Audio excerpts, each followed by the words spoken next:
Hello friend, చాలా బిజీగా ఉన్నావు, చాలా బిజీ అయిపోయావు. January 1st న్యూ ఇయర్ ఎలా సెలబ్రేట్ చేసుకోవాలనా? సెలబ్రేషన్ ప్రిపరేషన్ అంతా బాగుంది. కానీ మిత్రం, నాదొక క్వశ్చన్. ఇయర్ అయితే మారింది, నీలో ఏమైనా మార్పు వచ్చిందా? లేకపోతే ఎవ్రీ ఇయర్ లాగానే ఈ ఇయర్ కూడాను ఏవేవో రిజల్యూషన్స్ అది ఇది హంగామా అంతేనా? లేకపోతే ఇంకేమైనా ఉందా? నిజంగా మిత్రమా, నీలో ఏమైనా మార్పు కావాలని కోరుకుంటే మాత్రం ఆ ప్లానింగ్లో నా చిన్న రిక్వెస్ట్ ఏంటంటే, నాకు కూడా నీ న్యూ ఇయర్ సెలబ్రేషన్లో ఒక పార్ట్గా నన్ను తీసుకో ప్లీజ్. నీ క్వశ్చన్ ఏంటంటే, నేను నీతో న్యూ ఇయర్ స్పెండ్ చేస్తే నీకు వచ్చే లాభం ఏంటి? I promise you my dear friend, నేను నీతో ఈ న్యూ ఇయర్ ఎంట్రీలో ఉంటే ఒక్క January 1st కాదు, టోటల్ ఇయర్ అంతా, ప్రతి నెల, ప్రతి వారం, ప్రతి రోజు నువ్వు హ్యాపీగా ఉంటావు మిత్రమా. సో మిత్రమా, చెప్పనా, ఇంతకీ ఎందుకు అంత హ్యాపీగా ఉంది నీకు న్యూ ఇయర్ అంటే? లాస్ట్ ఇయర్ ఏం పీకేవని హ్యాపీ న్యూ ఇయర్ చెప్తున్నావు?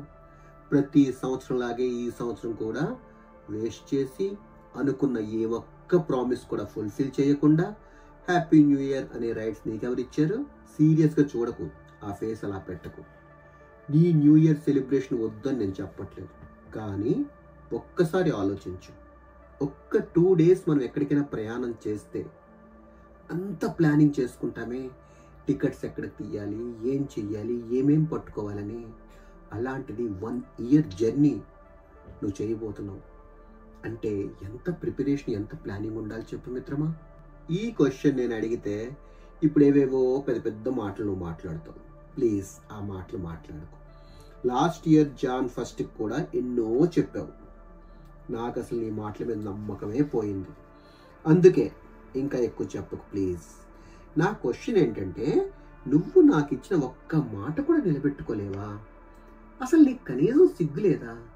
ఎన్నో కళలు చూపిస్తావు, అది చేస్తా, ఇది చేస్తా, ఇలా ఉంటుంది లైఫ్, ఇలా మార్చేస్తాను లైఫ్నని ఎన్నిసార్లు. కానీ ఒక్క మార్పు కూడా, మరలా సేమ్ రొటీన్, అదే జీవితం. సరే మిత్రమా, నువ్వు అన్నట్లు జరిగిందేదో జరిగింది, కానీ ఇప్పుడు నా ఒక్క మాట విను. నువ్వు న్యూ ఇయర్ సెలబ్రేట్ చేసుకోవద్దని నేను అన్నాను. కండిషన్ ఏంటంటే, ఈ న్యూ ఇయర్ ఎంట్రీలో నాకు నువ్వు కొన్ని ప్రామిసెస్ మాత్రం తప్పకుండా చేస్తావని. ప్లీజ్, ఇది నా రిక్వెస్ట్ అనుకో. Believe me my dear friend, ఈ హ్యాపీ న్యూ ఇయర్ అని ఎక్సైట్ అయి చెప్తున్న వాళ్ళంతా కూడాను ఏమీ హ్యాపీగా లేరు. అంతా సో ఆఫ్ నీలాగే. లోపల అందరికీ తెలుసు ఈ నిజం. అయినా వాళ్ళంతా ఏమైతే నాకే, నా ఆలోచన అంతా నీ కోసమే. ఒక్కసారి ఆలోచించు మై డియర్ ఫ్రెండ్, ఇన్ని రెస్పాన్సిబిలిటీస్ నీ కళ్ళ ముందు ఉన్నాయో చెప్పు. ఎంతమంది నీ వాళ్ళు, నీ ఫ్యామిలీ మెంబర్స్ నీ పైన ఆశలు పెట్టుకున్నారు చెప్పు. కనీసం ఎవరి కోసం కాకపోయినా నీ కోసం నువ్వు ఆలోచించు. నీ లైఫ్ ఇలానే ఉంటే నువ్వు హ్యాపీగా ఉండగలవా? ఈ హ్యాపీ న్యూ ఇయర్ చెప్పినంత హ్యాపీగా నువ్వు నిజంగా ఉండగలవా చెప్పు.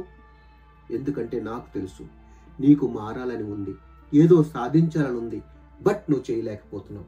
అందుకే మిత్రమా, ప్రతి ఇయర్లా కాకుండా ఏదో ఒక డిఫరెంట్గా ఈ న్యూ ఇయర్ ప్లాన్ చెయ్యు ప్లీజ్. ఎప్పుడు నువ్వు ఏమి చెయ్యాలో, ఎలా చెయ్యాలో ప్లాన్ చేసుకుంటావు కదా, ఆ ప్లానింగ్ అలానే చెయ్యు, నేను కాదని చెప్పను. బట్ నువ్వు చెయ్యకూడదు నేను కొన్ని చెప్తాను, అవి మాత్రమే నా కోసం నువ్వు చెయ్యి చాలు.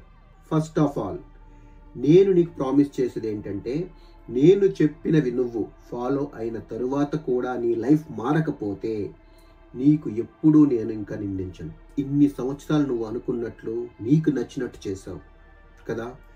ప్లీజ్ ఈ ఒక్క సంవత్సరం నేను చెప్పినట్లు ప్రారంభించు. ఎస్ మై డియర్ ఫ్రెండ్, ఒక్క సంవత్సరం, ఈ ఒక్కసారికి నా మాట విను ప్లీజ్. ఆ 9 నీకు వద్దన్న విషయాల్లో మొదటి విషయం ఏంటి తెలుసా? ఫస్ట్, మొబైల్ స్క్రోలింగ్ మానేసి. ఇది నీకు చాలా పెద్ద శత్రువు మిత్రమా. నీ టైం అంతా కిల్ చేస్తుంది. ఒకవేళ నీకు మొబైల్ యూజ్ చేయాలనిపిస్తుందని అంటే మాత్రం ఏదైనా కొత్త విషయం నేర్చుకుంటున్నావు, లేకపోతే ఏదైనా నీ కెరియర్కి సంబంధించినటువంటి ఏదైనా టాపిక్ నేర్చుకుంటున్నావు అంటేనే మొబైల్ యూజ్ చేయి. లేకపోతే అనవసరంగా నీ డాటా ఫినిష్ అయ్యే లోపల నీవు ఏదైనా కొత్త విషయం నేర్చుకోకుండా మాత్రం నువ్వు ఉండకు మిత్రమా. సెకండ్ ఏంటో తెలుసు మిత్రమా, నీ మార్నింగ్ మాత్రం ఎప్పుడూ లేట్గా స్టార్ట్ చేయకు. అన్నీ లేట్ అవుతాయి మిత్రమా. నిద్ర లేచిన వెంటనే మొబైల్ చూడడం మానేసి ఇమ్మీడియట్గా నీ యొక్క షెడ్యూల్స్ ఏమైతే ప్లాన్ చేసుకుంటావో దాంట్లో రావడానికి ప్రయత్నించు. మూడవది మిత్రమా, ఎక్సర్సైజ్ లేకుండా ఒక్క రోజు కూడా పడుకోకు ప్లీజ్. ప్రతి వారియర్ కూడాను తన దగ్గర ఉన్న వెపన్స్ని ఎప్పటికప్పుడు ఫిట్గా ఉంచుకుంటేనే వారు గెలవగలడు. అలాగే నీ ఫిజికల్ ఫిట్నెస్ ఉంచుకోవడం నీకు అంత అవసరం మిత్రమా. The fourth one, tiffin, lunch, dinner చేసేటప్పుడు మొబైల్ పట్టుకోకుండా ఉండు, టీవీ ముందు కూర్చోకుండా ఉండు. నీ టిఫిన్, నీ లంచ్, నీ డిన్నర్ నీ బాడీకి కావాల్సిన పెట్రోల్ లాంటివి అనమాట. అలాంటి పెట్రోల్ కానీ కల్తీ అయితే ఎలా వెహికల్ పాడైపోద్దో నీ బాడీ కూడా పాడైపోద్ది. అందుకని చెప్పేసి ఆ 3 సమయాల్లో మాత్రం టీవీ ముందు కూర్చోకు, మొబైల్ చేతిలో పట్టుకోకు ప్లీజ్. ఫిఫ్త్ వన్, నీకు నీ ఫ్యామిలీకి ఉపయోగం లేకపోతే ఒక్క రూపాయి కూడా ఖర్చు పెట్టకు మిత్రమా ప్లీజ్. ఒక్క రూపాయి కూడా ఖర్చు పెట్టకు. ద సిక్స్త్ వన్, నీ ఫ్రెండ్స్ ఎవరైనా సరే, ఎంత క్లోజ్ ఫ్రెండ్ అయినా, ఏదైనా అడిగిన వెంటనే మాత్రం ఎస్ అని మాత్రం చెప్పకు. మొహమాటానికి పోయి ఎస్ అని చెప్పి నువ్వు ఎప్పుడు పడితే అప్పుడు ఇరుక్కుపోయావు. సెవెంత్ వన్ మిత్రమా, అనవసరంగా బండిలో పెట్రోల్ వేస్ట్ చేయకు. ఆ పెట్రోల్ వేస్ట్ చేస్తున్న టైంలోనే నువ్వు చాలా టైం వేస్ట్ చేస్తున్నావు మిత్రమా. ద ఎయిత్ వన్ మిత్రమా, నీ వర్క్ కానీ స్టడీ కానీ పోస్ట్ పోన్ మాత్రం చెయ్యకు. వెధవ షాకులు చెప్పి ఆ పని నుంచి మాత్రం తప్పించుకోకు మిత్రమా. The ninth one, the final one, parents పైన కానీ నీ బ్రదర్స్ అండ్ సిస్టర్స్ ఎవరైతే మనతో ఉన్నారో ఎవరి పైన కూడాను అరవకు దయచేసి. ఈ 9 మాత్రం నువ్వు చెయ్యకుండా ఉన్నావు అనుకో మిత్రమా, డెఫినెట్లీ ఈ న్యూ ఇయర్ నీకు తప్పకుండా ఒక చేంజెస్ తీసుకొస్తుంది.